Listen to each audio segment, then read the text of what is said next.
استغفر الله العظيم الذي لا إله إلا هو الحي القيوم وأتوب إلى حضرة النبي المصطفى رسول الله صلى الله عليه وسلم ثم إلى جميع مشايخنا وجميع المؤلفين خصوصا صاحب هذا الكتاب. الفاتحة. بسم الله الرحمن الرحيم الحمد لله رب العالمين الرحمن الرحيم مالك يوم الدين إياك نعبد وإياك نستعين اهدنا الصراط المستقيم صراط الذين أنعمت عليهم غير المغضوب عليهم ولا الضالين آمين. Assalamualaikum warahmatullahi wabarakatuh. Bismillahirrahmanirrahim. Alhamdulillahilladzi hadana lihadza wa ma kunna linahtadiya laula an hadanallah. Asyhadu an la ilaha illallah wahdahu la syarika lahu wa asyhadu anna sayyidina Muhammadan abduhu wa rasuluhu alladzi la nabiyya ba'dahu. Allahumma salli wa sallim ala sayyidina Muhammadin miftahi babi rahmatillah adada maf'amillah salatan wa salaman daimaini bidawami mulkillah wa ala alihi wa sahbihi wa man wala amma ba'. Alhamdulillah, kita panjatkan puji dan syukur kita kehadirat Allah subhanahu wa ta'ala, karena mana kita semua sampai pada detik ini masih diberikan Allah ta'ala taufik hidayah untuk melaksanakan kebaikan, untuk berjamaah, untuk sama-sama menuntut ilmu agama, dan kita semua berharap kepada Allah subhanahu wa ta'ala mudah-mudahan kita diberikan Allah ta'ala keistiqamahan sehingga kita berataan bisa melaksanakan sembahyang berjamaah dan kebaikan-kebaikan yang lain sampai akhir umur kita.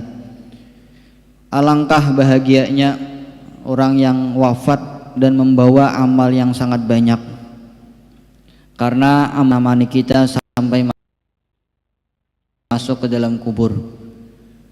Jadi waktu kita hidup banyak yang kita bangga-banggakan, banyak yang kita kejar-kejar. Dunia kita kejar-kejar siang dan malam, mati-matian kita mengejar dunia. Setelah kita wafat, apa yang terjadi? Ternyata dunia tidak umpat mengiringi kita ke kubur. Jangankan sampai ke kubur, hanya keluar rumah, dunia yang kita kejar selama kita hidup kada umpatnya mengiringi kita. Napa? Kada kalau terdengar orang mati, kendaraannya, TV-nya, mobilnya, misalkan lemarinya dibawa ke dalam kubur, kada ada. Jadi dunia yang kita kejar siang malam mati-matian, ternyata dunia tidak menemani kita sampai kita ke dalam kubur. Bahkan kita baru saja keluar rumahnya kada umpat lagi mengiringi. Keluarga yang selama kita hidup sangat kita cintai, yang sangat kita sayangi, yang sangat kita bangga-banggakan, ternyata mereka pun tidak menemani kita sampai ke dalam kubur. Igat muka kubur saja kada hakon lagi anak bini bebuat, hakon juga anak berbuat menyambut kitanya. Sudah kita sampai ke dalam liang lahat, sudah ditutup kubur, anak kada hakon lagi mengawani. Amal kita yang selama kita hidup kita remeh-remehkan, yang kita abai-abaikan, yang sering kita tunda-tunda, ternyata itulah yang setia menemani kita. Kita sering menunda sembahyang, kakain aja sembahyang, masih panjang juga lagi waktunya jar. Biar aku hari ini kada sembahyang berjamaah misalkan, hari ini kada usahkin dulu baca Quran dan lain-lain. Amal yang selama ini kita remeh-remehkan, yang kita abai-abaikan, ternyata itulah yang setia menemani kita sampai kita ke dalam kubur dan sampai di akhirat kelak nantinya. Jadi sangat berbahagia, sangat gembiralah orang yang wafat dan membawa amal ibadah yang sangat banyak. Jadi mudah-mudahan kita semua berdoa kepada Allah subhanahu wa ta'ala, mudahan kita diberikan Allah ta'ala istiqamah di dalam kebaikan, sehingga kita wafat nanti amal ibadah kita banyak, sehingga kita banyak yang menemani kita di dalam kubur nanti dan sampai ke akhirat nantinya. Amin amin ya rabbal alamin. Hadirin hadirat yang dirahmati oleh Allah subhanahu wa ta'ala, kita pada malam hari ini masih membahas masalah fikih muamalah, yaitu ilmu fikih yang membahas tentang tata cara kita bertransaksi, tata cara kita melaksanakan berbagai macam muamalah atau transaksi-transaksi. Dan sebagaimana dahulu pernah ulun jelaskan bahwasanya fikih muamalah sekarang ini sudah diabaikan orang yang belajar tidak banyak, karena kaderemi. Belajar fikih muamalah ini termasuk ilmu bagi orang awam nang kaderemi dipelajari. Hawai mengantukan jamaahnya ya kada, karena kaderemi. Nah, rame nang belulucuan itu rame benar, tapi terkadang apa kata para ulama, bilanya kita banyak tertawa itu menyebabkan hati kita keras. Jadi bulik dari majelis nang di situ misalkan banyak lelucuannya, yang kita dapat bukan ilmu, nang kita ingat hanya lucu-lucunya, hati kita kalaham jadi karas. Nah, hati kita jadi karas. Sedangkan ilmu-ilmu nang wajib itu tidak digemari para penuntutnya. Nah, orang-orang awam terutama banyak ada ketujuh. Jadi sekarang fikih muamalah ini banyak diabaikan orang. Para penggambarnya kada banyak, sehingga apa yang terjadi, para pembaca, para penceramah atau para tuan guru yang menyampaikannya pun kada banyak juga. Ya tuan guru napa aku baca fikih muamalah kada remi juga, jamaahnya saya igang berdua bertiga tuh gin mengantukan sepalih tarami ilmu nang lain-lain ha.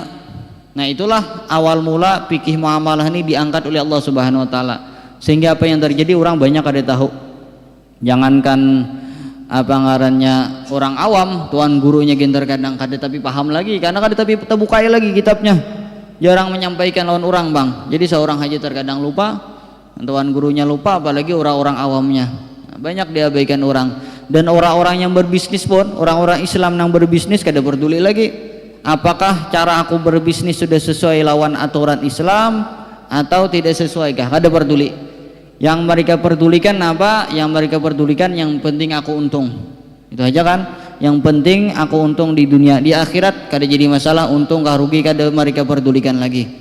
Nah, inilah ilmu fikih muamalah ini diantaranya. Jadi alhamdulillah kita masih diberikan Allah Ta'ala untuk kita pribadi, kita bisa mendengarnya, mudah-mudahan kita bisa memahaminya dan bisa menerapkan di kehidupan kita.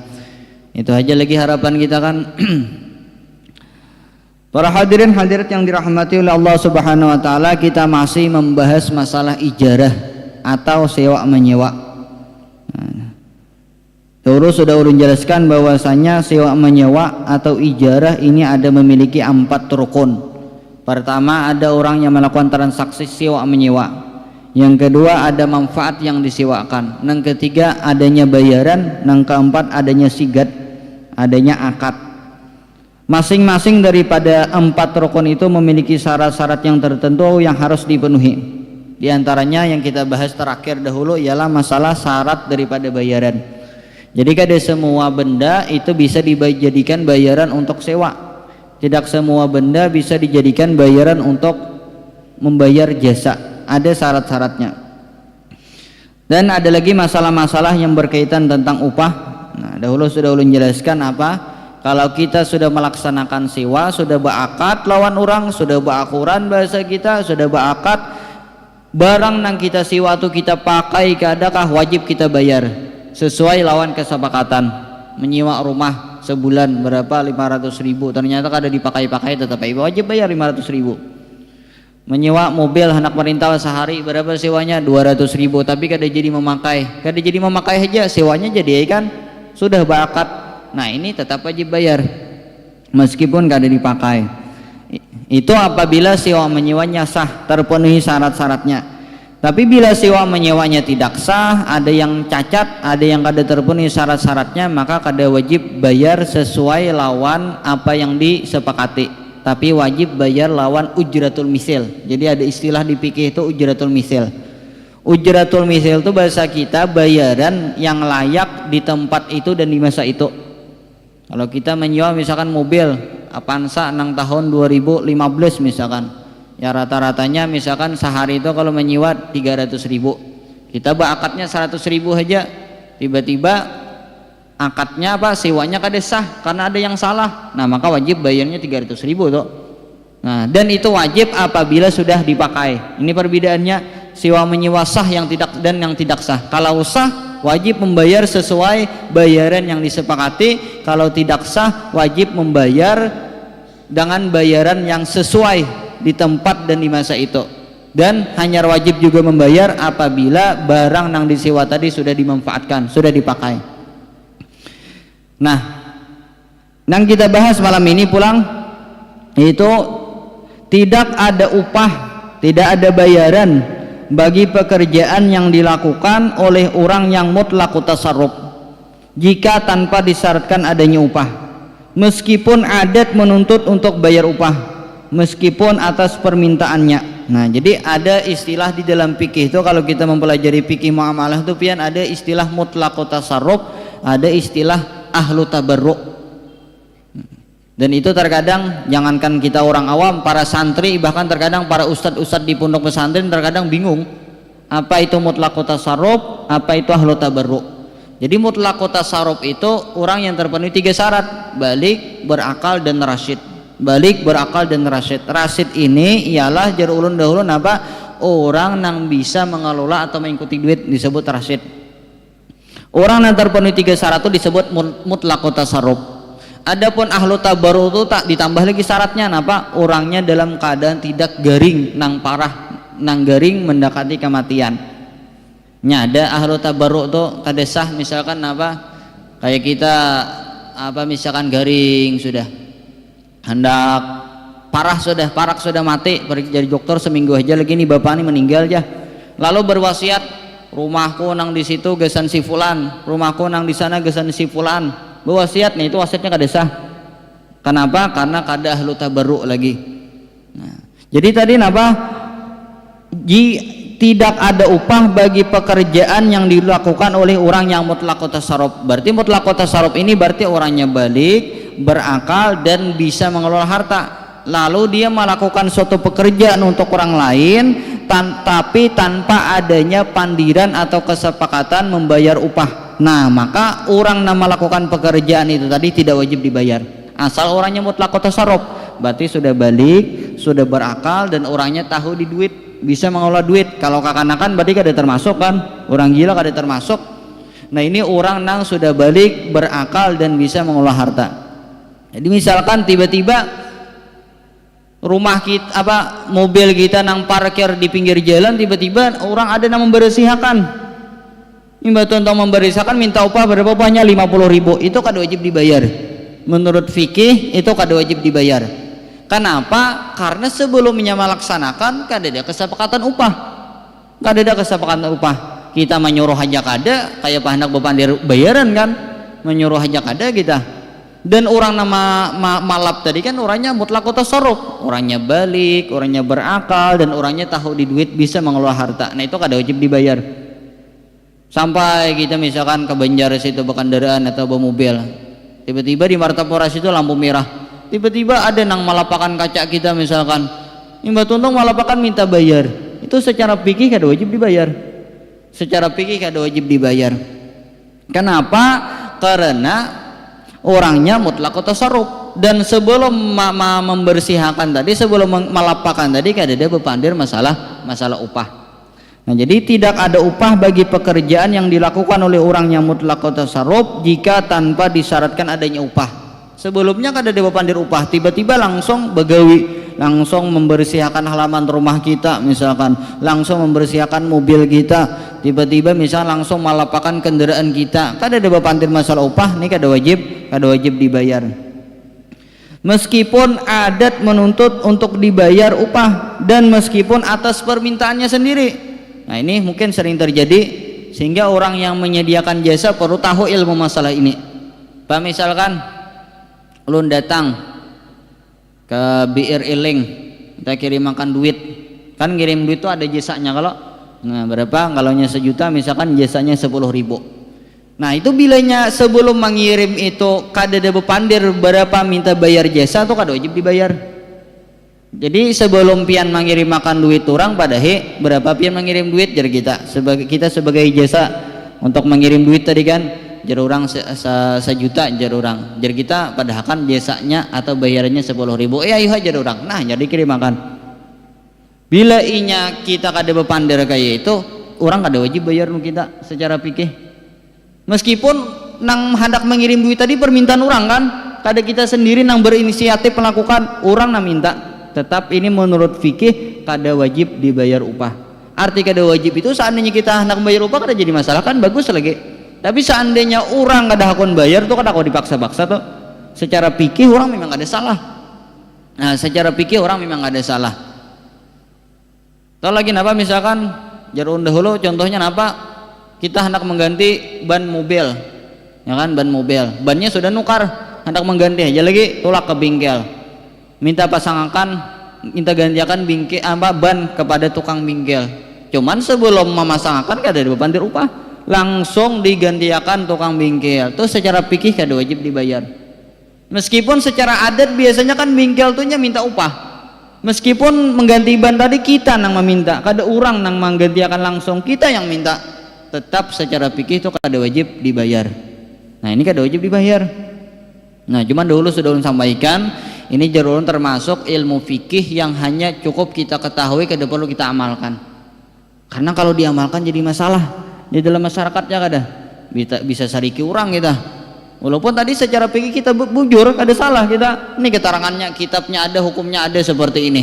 Yang menyampaikan para ulama, pendapat mereka tertulis di kitab-kitab para ulama, keterangannya seperti ini. Nah, cuman kada perlu diamalkan, cukup kita ketahui. Jadi kalau kita datang ke bengkel minta gantiakan bannya nukar kan, upahnya berapa ya, walaupun sebelumnya kada bepandir dibayar juga. Datang ke salon hendak memotong rambut misalkan, itu kalau secara fikih kalau sebelum memotong tuh kada bepandir berapa upahnya kan wajib bayar tuh. Nah, cuman itu kada usah diamalkan. Kenapa? Jadi masalah. Nah, cuman kalau kita yang menjadi orang penyedia jasa, kita nang menjadi ada kita bebingkelan kan, jasa memperbaiki kendaraan misalkan, kita tadi bisi salon, jasa memotong rambut dan lain-lainnya, tiba-tiba ada seperti itu, orang kada kon bayar gara-gara kada bepandir upah, itu kita kada kawasarik. Kita kada kawasarik. Kenapa? Orang kada salah, kita yang salah. Kenapa mati kada dipandirakan dahulu upahnya? Nah, kenapa kada dipandirakan upahnya kan? Nah, kalau kaum misalkan sebulanan bisa sapo, panitianya kada dipandir upah, kayaknya kada diupah yang baham jar kaum nenek. Aku kalah kada begegawian sebulanan. Nah, itu kada salah kada salah panitia kau mah. Nya kada. Nah, jadi terkadang kita sebagai manusia ada bisi sifat napa kada inakan, kada nyamanan. Bila disuruh-suruh orang, jar orang berapa upahnya? Ayuhan nyaman aja kita. Ayuhan nyaman itu pasti kada diupah orang sarik seorang. Ya kan? Jadi pandirakan upahnya kada salah dan itu nang bujur padahal.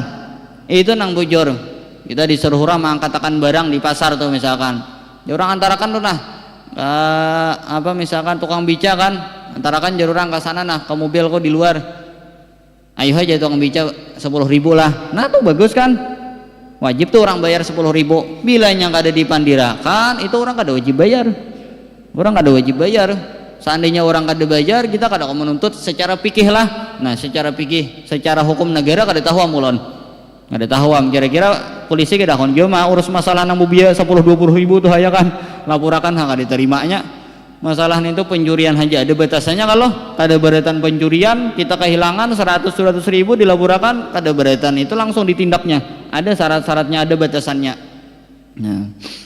Nah, jadi tidak ada upah bagi pekerjaan yang dilakukan oleh orang yang mutlaqu tasarruf jika tanpa disyaratkan adanya upah. Jadi bepandir upah dulu.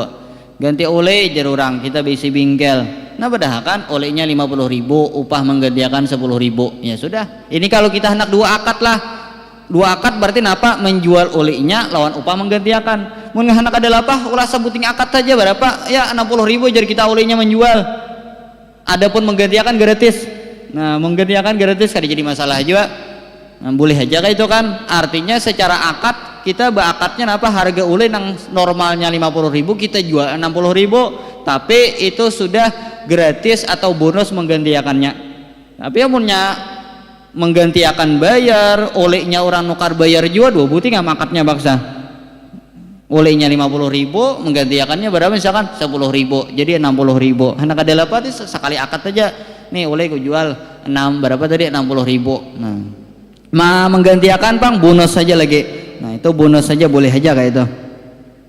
Nah, jadi tidak ada upah bagi pekerjaan yang dilakukan oleh orang yang mutlaqu tasarruf jika tanpa disyaratkan adanya upah. Meskipun adat menuntut untuk dibayar upah dan meskipun atas permintaannya. Kecuali, nah ada kecualinya, kecuali manfaat yang dimanfaatkan oleh seseorang tanpa adanya izin pemilik manfaat itu, tanpa adanya izin daripada pemilik manfaat itu. Ini meskipun kada bepandir masalah bayaran tetap wajib bayar. Kayak apa contohnya? Manfaat daripada suatu barang, dan manfaat itu kita yang mengambil manfaatnya, kita yang memanfaatkannya tanpa adanya izin daripada pemilik barang itu, kita wajib bayar. Apa contohnya? Seperti kita masuk ke tempat wahana bermain.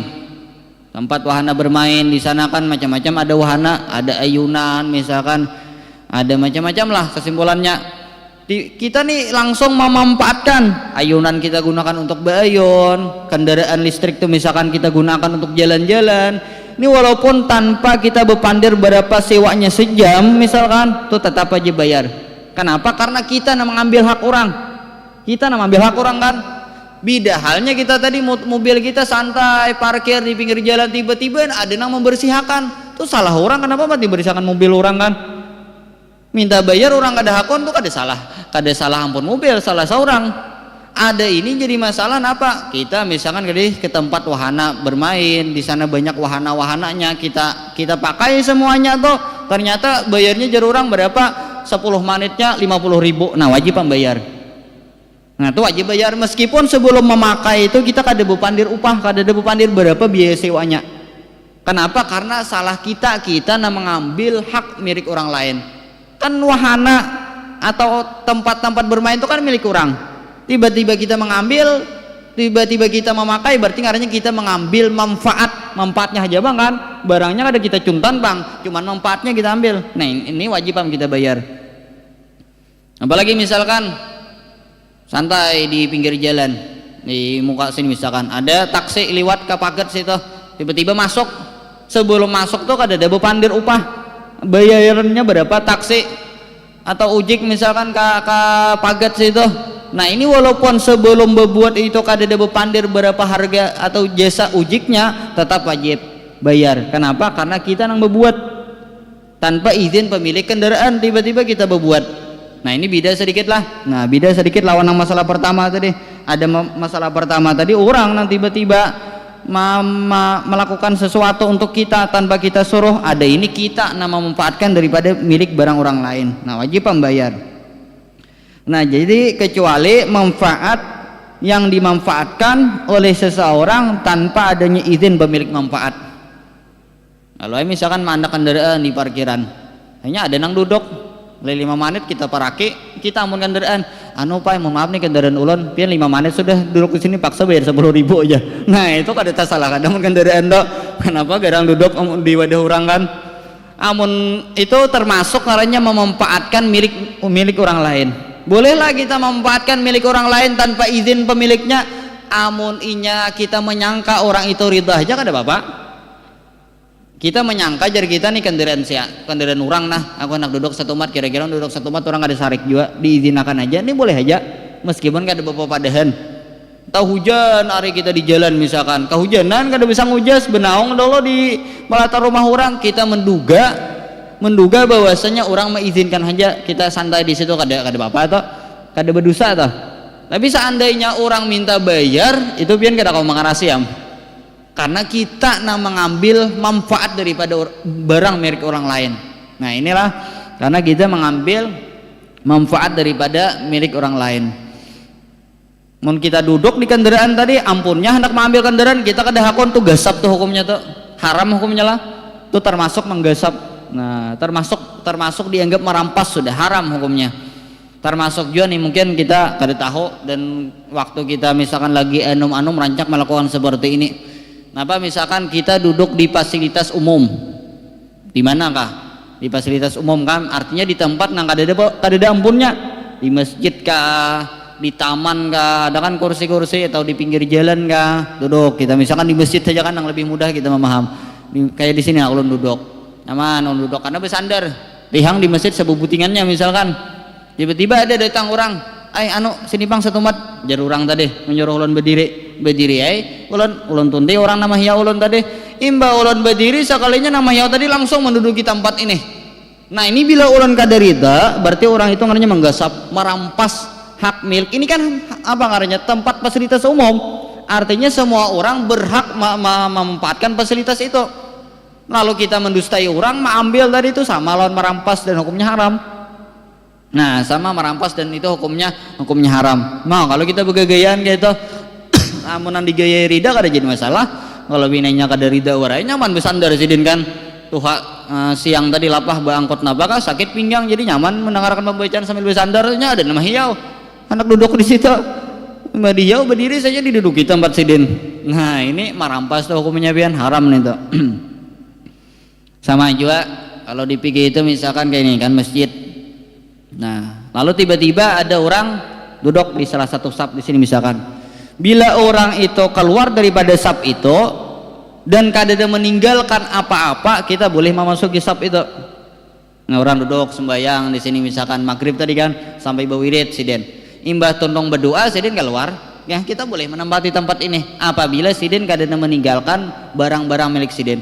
Tapi bila sidin meninggalkan sesuatu, sorban sidin misalkan, nah ini kita kada boleh menempati tempat ini. Berarti orang pajangan bebulik tuh pulang, ya kan? Karena ada barang-barang.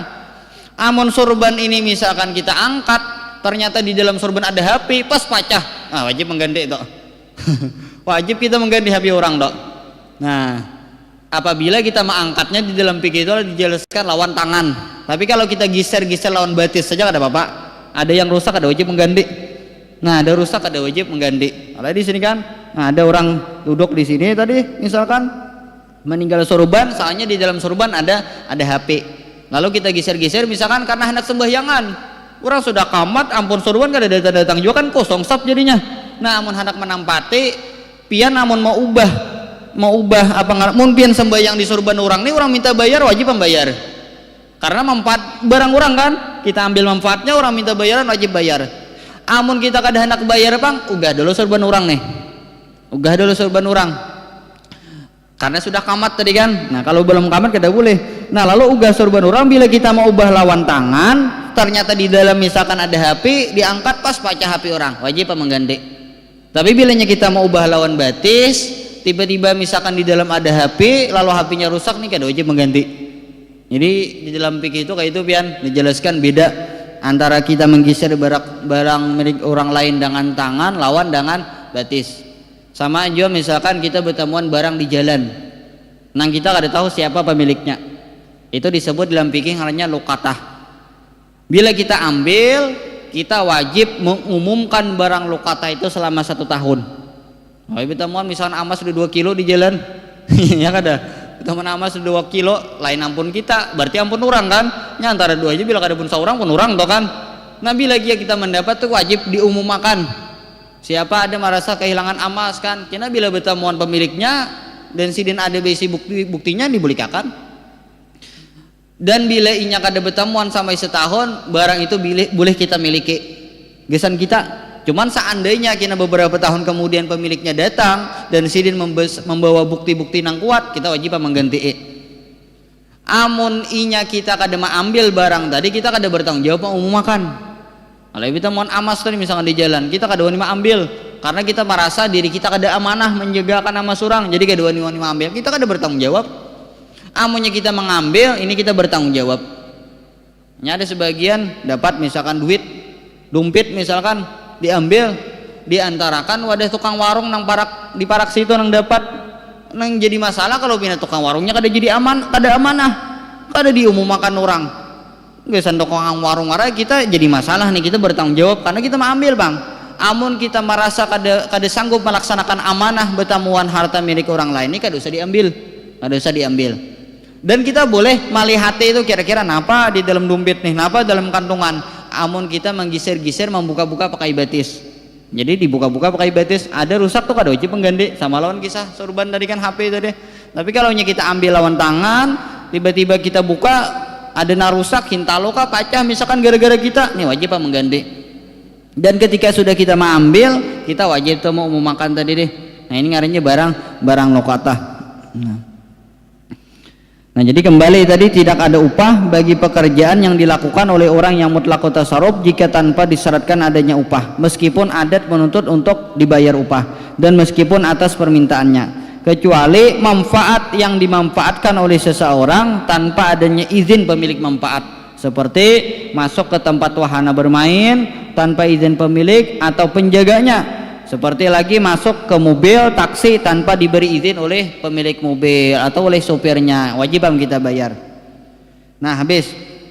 Lalu masalah berikutnya kita membahas masalah sigat atau akad. Nah, ini rukun terakhir daripada rukun ijarah atau sewa menyewa, yaitu sigat atau akad.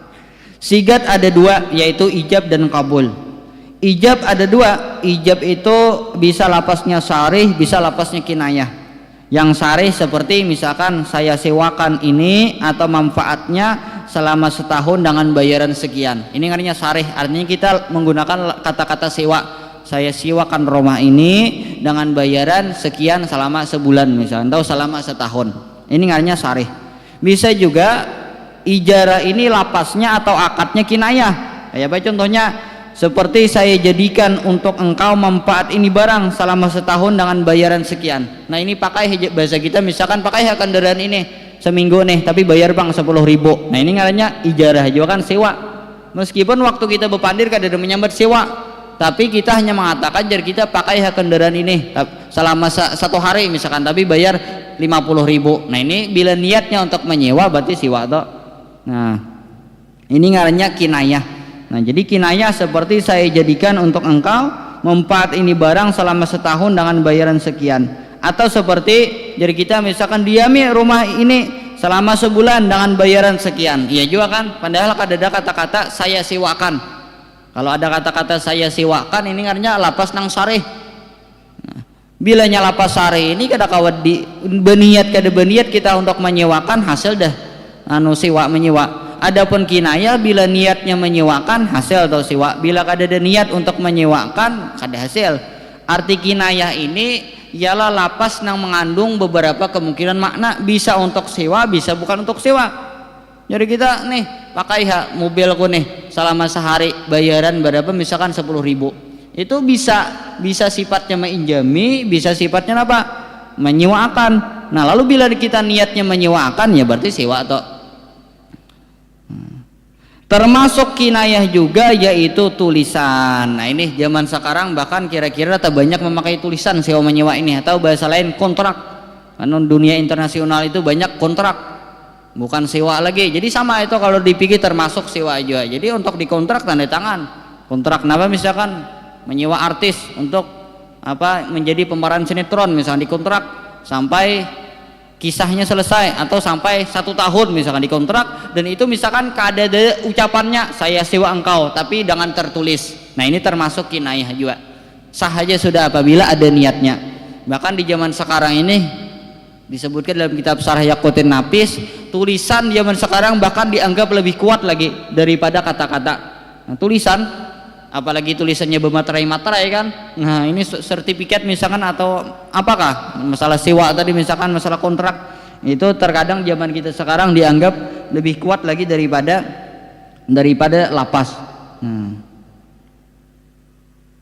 Sigat, ijab, ijarah zimmah. Nah, ini pulang. Jadi dahulu pernah ulun jelaskan, ijarah ini ada ijarah ain, ada ijarah fi zimmah. Ijarah ain seperti yang di atas tadi sigatnya lah. Ijarah zimmah sedikit berbeda. Kayak apa? Sigat, ijab, ijarah zimmah dikhususkan dengan lapas seperti ini. Ini lapasnya seperti ini, yaitu saya bebankan engkau atau saya serahkan kepada engkau ini uang untuk menjahit pakaian ini. Misalkan saya serahkan ini uang 50.000 untuk menjahit pakaian ini. Kita kadang menyuruh orang itu nang menjahitakan, bisa sidin bisa orang lain. Ini hanya ijarah zimmah, ada caranya khusus. Sigat tadi ada dua, yang pertama ijab sudah kita jelaskan, yang kedua kabul. Kabul itu apa? Yaitu kata-kata yang menunjukkan setuju. Ya, jar kita misalkan jar orang saya sewakan mobil ini sehari selama 100.000, ayo hajar kita. Atau akor, atau apakah kata-katanya punya yang menunjukkan setuju, itu sudah kabul sudah. Nah, kini insya Allah akan dijelaskan apa syarat-syarat daripada sigat, dan nanti apakah bisa sewa menyewa ini kada besi sigatan. Nah, mungkin ini sering terjadi kan. Nah, kayak jar ulun tadi teh, bayi minta kirim makan duit, kada ada bepandir upah, kada ada besigatan. Ini bisa kah atau kada kah? Insya Allah ini akan dijelaskan pada pertemuan akan datang. Cukup sampai di sini dulu, mudah-mudahan ada manfaatnya bagi kita bertahan. Apabila ada salah kata, tingkah laku dan lain sebagainya, banyak-banyak mohon ampun dan maaf. Mudah-mudahan kita diberikan pemahaman, bisa mengamalkan apa yang kita dengarkan, dan kita bertahan wafat dalam keadaan husnul khatimah ala hadhihi niyyah wa qul inna sunnah rasulillah sallallahu alaihi wasallam al-fatihah. Alhamdulillahi rabbil alamin arrahmanir rahim maliki yaumiddin siratal ladzina an'amta 'alaihim ghairil maghdubi 'alaihim waladdallin. Amin ya Allah ya rabbal alamin. Bismillahirrahmanirrahim. Alhamdulillahi rabbil alamin. Allahumma shalli ala sayyidina wa ala alihi wa sahbihi ajma'in. Manfa'na bima 'allamtana wa 'allimna ma yanfa'una wa zidna 'ilman wa hudan taufiqan bi rahmatika ya arhamar rahimin. Sallallahu alaihi sayyidina Muhammad wa ala alihi wa sahbihi wasallam. Alhamdulillahi rabbil alamin. Wassalamualaikum warahmatullahi wabarakatuh.